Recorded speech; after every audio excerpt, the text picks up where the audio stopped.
আলু ভাজা কে না পছন্দ করে। প্রত্যেক ফ্যামিলির ছোট বড় সবারই পছন্দের একটি খাবার আলু ভাজা। সোশ্যাল মিডিয়ায়ও দেখলাম এই আলু ভাজার রেসিপিটা অনেক ভাইরাল, তাই আমিও আজকে ট্রাই করলাম। এর জন্য আমি মিডিয়াম সাইজের 3টি আলু নিয়ে সমান 8 ভাগে কেটে নিলাম। দেখেই বুঝতে পেরেছেন যে আমি কিভাবে আলুগুলো কেটে নিয়েছি। আর চিকন মোটা সেটা আপনার ইচ্ছা মতন আপনি কেটে নিতে পারবেন। এরপরে কাটা হয়ে গেলে আমি পানির ভিতরে আলুগুলো ভিজিয়ে 4 থেকে 5 মিনিট রেখে ঝরিয়ে নেব।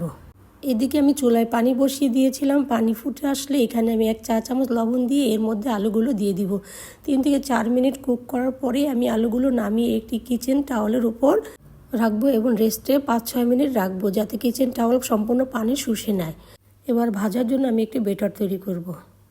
এর জন্য একটি বাটিতে আমি 2 টেবিল চামচ বেসন, 2 টেবিল চামচ চালের গুঁড়া, 2 টেবিল চামচ কর্নফ্লাওয়ার, গোলমরিচের গুঁড়া 1/2 চা চামচ, চাট মশলা 1/2 চা চামচ, চিলি ফ্লেক্স 1/2 চা চামচ, স্বাদ মতো লবণ নিয়ে নেব এবং এর মধ্যে পানি দিয়ে আমি ব্যাটারটা গুলিয়ে নিব। পানিটা আমি একেবারে দিব না, 1-2 বারে দিব। এর মধ্যে সামান্য পরিমাণ ফুড কালারও আমি দিয়ে দিব। না পাতলা না মোটা, এই ধরনের একটি ব্যাটার তৈরি করব।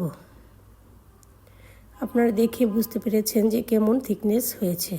এক সাইডে রেখে আমি সেই কিচেন টাওয়ারের আলুগুলো একটি বাটিতে ঢেলে নেব।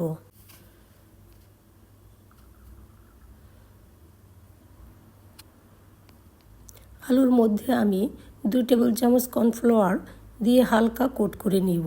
এই কোট করার কারণে আমি যে ব্যাটারটা তৈরি করেছিলাম সেটা আলুর গায়ে সম্পূর্ণভাবে লেগে থাকবে এবং খেতে অনেক ক্রিস্পি হবে।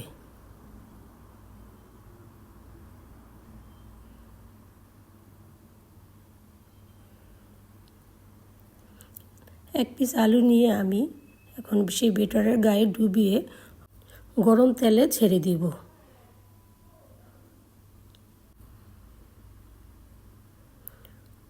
চুলার হিট প্রথমে হাই হিটে থাকবে, পরে মিডিয়াম হিটে নিয়ে আসব। গোল্ডেন কালার হলে আমি নামিয়ে ফেলব। পরিবারে ছোট বড় দেখবেন সবারই খুব পছন্দের একটি খাবার। বিকালে নাস্তায় বাচ্চাদের টিফিনে আপনারা এইভাবে আলু ভেজে দিতে পারেন। শব্দ শুনেই বুঝতে পারছেন যে কতটা ক্রিস্পি হয়েছে। Tomato ketchup, chilli sauce, mayonnaise যে কোনো সস দিয়ে খেতে অসাধারণ লাগে।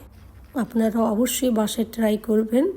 ভালো থাকেন সবাই। আল্লাহ হাফেজ।